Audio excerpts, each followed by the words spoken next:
Hi, welcome to learnhowtogarden.com. In today's episode on the 10-minute garden, we're going to be planting out our chickpeas we sowed a couple of weeks ago.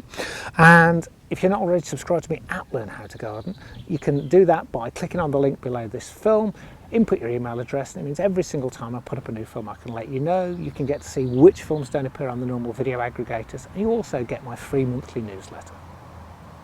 I'm down on my allotment, and my allotment is like everybody's, you know, it's right next to the countryside. It's just a food factory. That's all I use my allotment for. I've got a small urban garden where I sort of grow a lot of herbs, but this is where I produce food. And you need space to grow chickpeas. You need a lot of chickpeas. Each one of these is only going to produce 2 or 3 at the most, but it's worth growing because they are really quite special. But the thing about them is you need them quite close together, and you only plant them 10 centimetres apart in a block. And to give you an idea, this little trowel is 10 centimetres from end to end.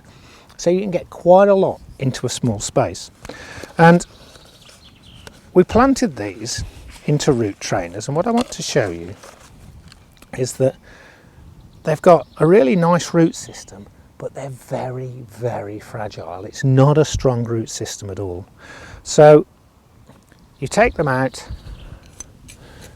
small hole, and in you go. 10 centimetres apart.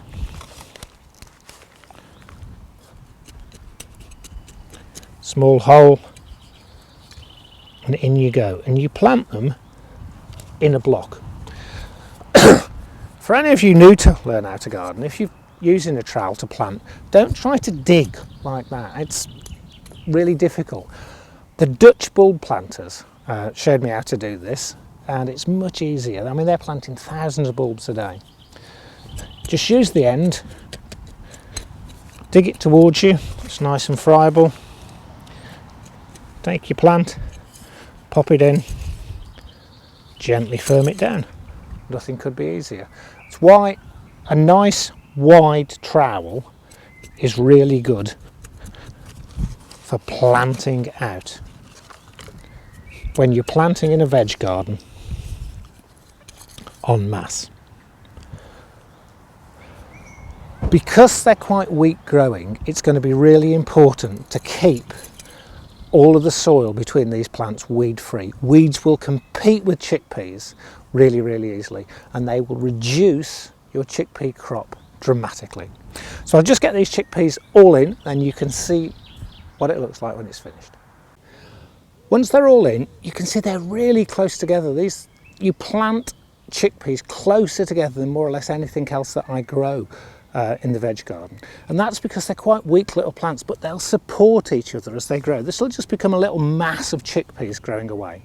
I'll now water this really well, and in about a week's time I'm going to give it a feed using a seaweed based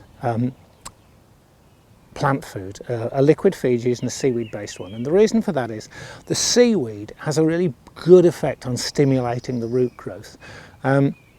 And as you saw, they're quite weak roots, so everything we can do to encourage them to grow, the better. But we don't want to give them lots and lots of nitrogenous feed because you'll just get a huge amount of top growth.